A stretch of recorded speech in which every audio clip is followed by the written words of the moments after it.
Hey guys, I'm Niraj from the Go on Chess Trio, and in today's video we shall see something very interesting. The word blunder is generally associated with amateur players, beginners or club level players. But rarely do we see grandmasters losing a game by making a blunder. But it does happen in tournament games too. And today let's have a tour of some of the blunders made by grandmasters in tournament games. So without any further delay, let's jump to game number 1. In game number 1, we have with the white pieces Alonso Zapata playing against the former world champion Viswanathan Anand. This game was played in 1988 in BL. White started off with e4, Anand replied with e5, knight f3, knight f6. The Petrov defense was a very popular opening and it was Anand's pet opening in the early 90s and late 80s. White went with knight takes e5, d6, knight f3, knight into e4. This is all standard in the Petrov. White played knight c3.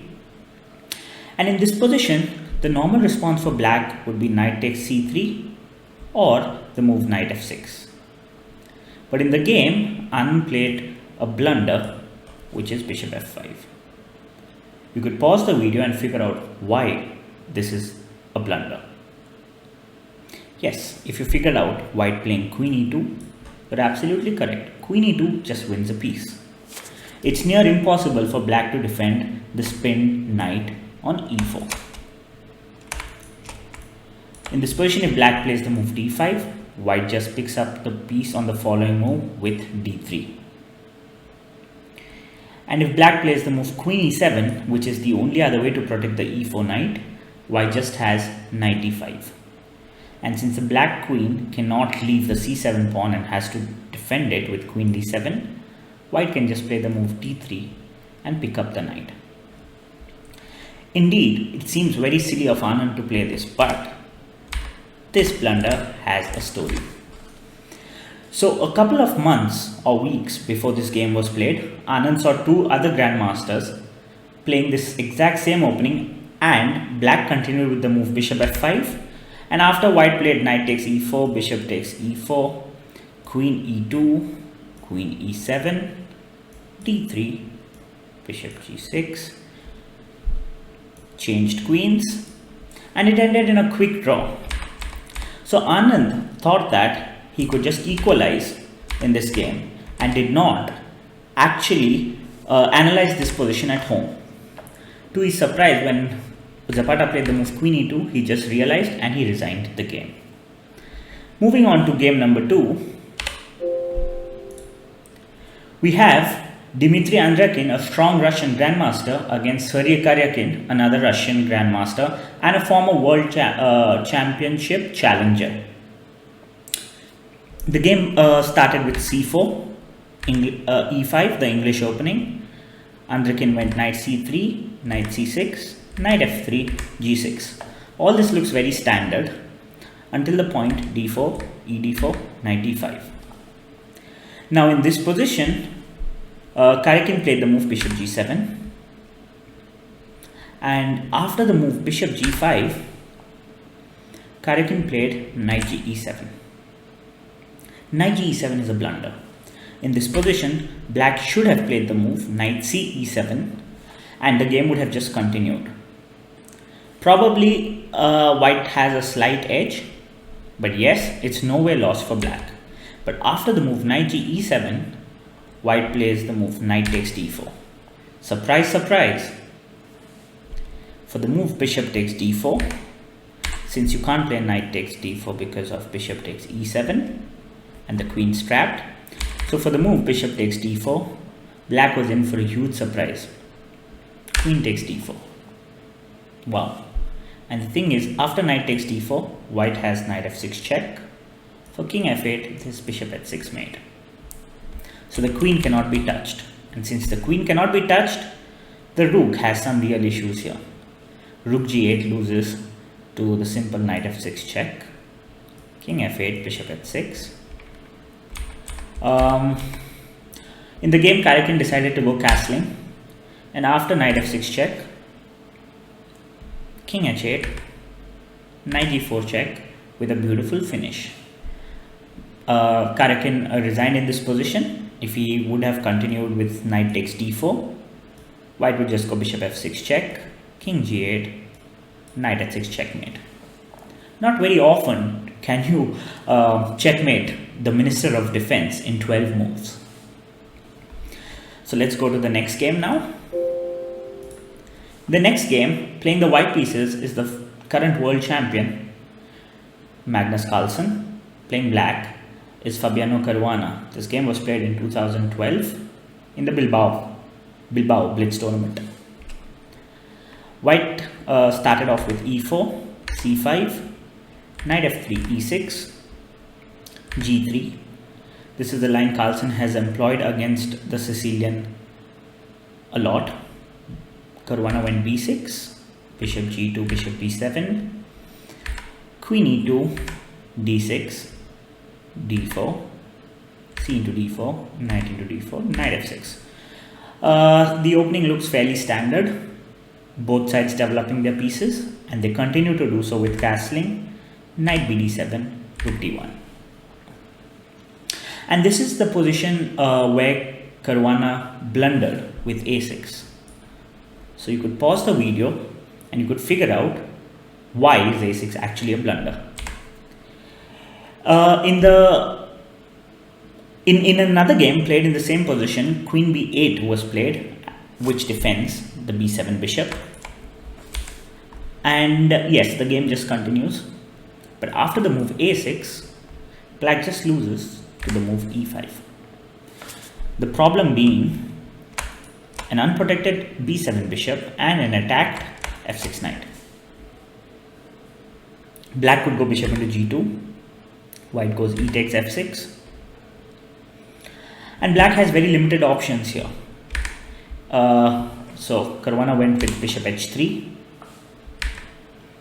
queen h5, attacking the bishop again. And in this position, if Caruana went for the move bishop f5, knight takes f5, and if e takes f5, white could just go queen e2 check. The king has no squares, so black is forced to play knight e5, f takes g7, bishop takes g7, f4, and white would just gobble up the piece on the next move. So in this position, Caruana decided to give the piece and played the move knight takes f6. Caruana played the move queen takes f6.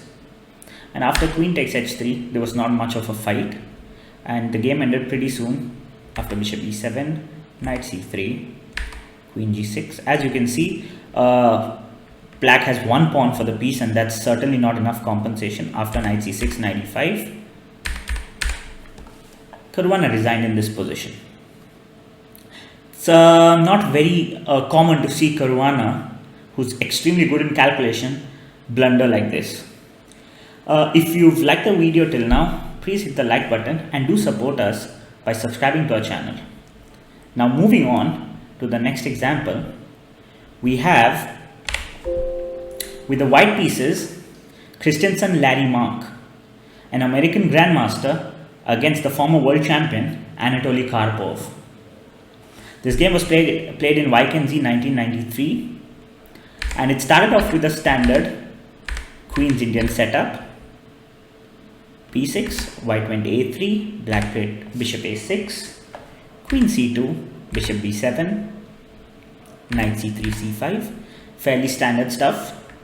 White went e4, c takes d4, knight takes d4, and it's kind of converted to a Sicilian Maroczy bind structure. Black went knight c6, knight into c6, bishop into c6, bishop f4.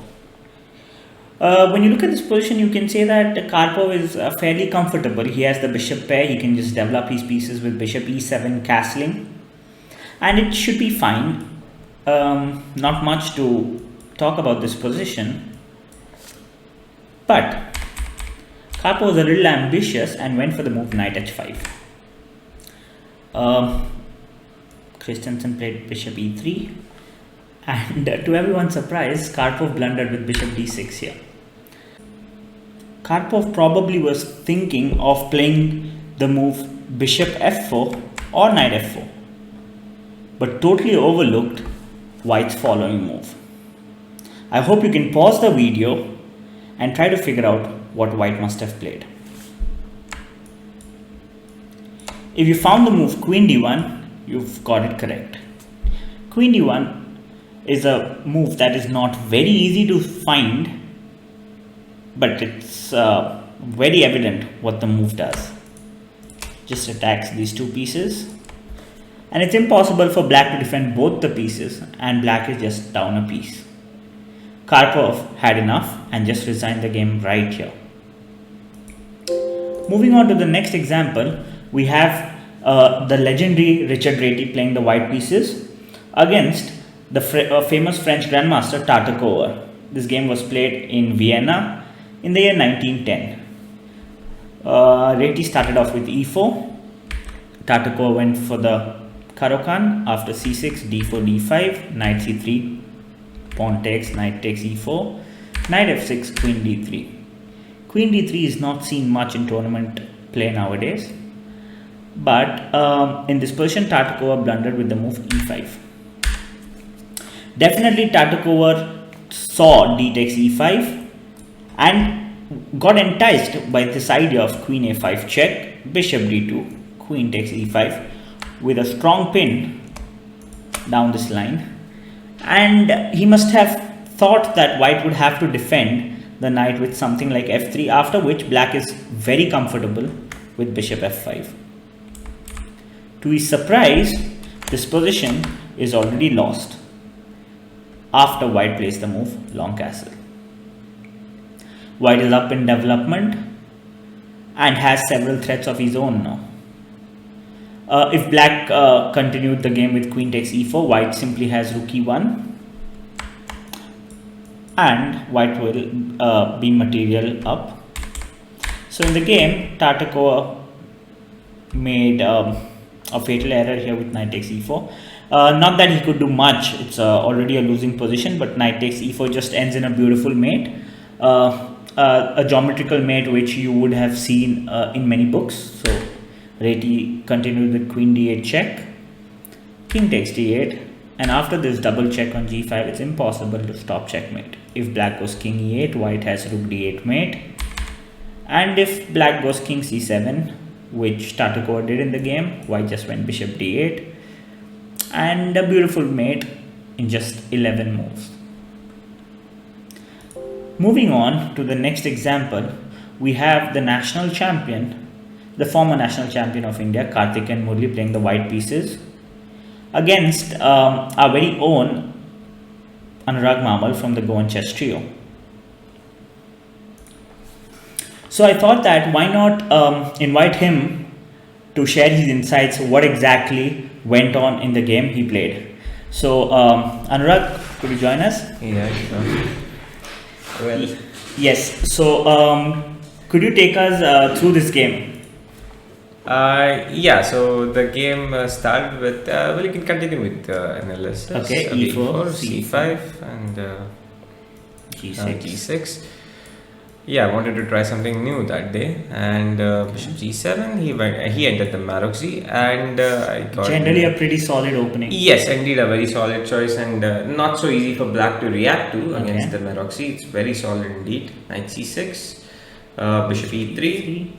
Well, I did expect him to play something differently, and I wasn't entirely prepared for this, so well, let's continue further. Knight f6. I guess it was a very crucial round. It was the national championship. Yeah, indeed. Actually, the thing was that I was leading in the tournament, and I was actually half point ahead, and I was playing on the top board. So what happened further was actually really embarrassing, considering many other players were also exactly, because you it just can be seen with the fact that this is a 9th round of the national championships. Indeed, yes. It was quite a crucial game for me. So knight f6. Not the way I intended it to go, and he played knight c3. I castled. Okay. So actually, in this variation here, we could go with something like knight g4 before we castle. Okay. In this I could go with knight g4, yes. and this is indeed a line. So if white goes with queen to g4, okay, knight into d4, and after queen d1, that's the best response.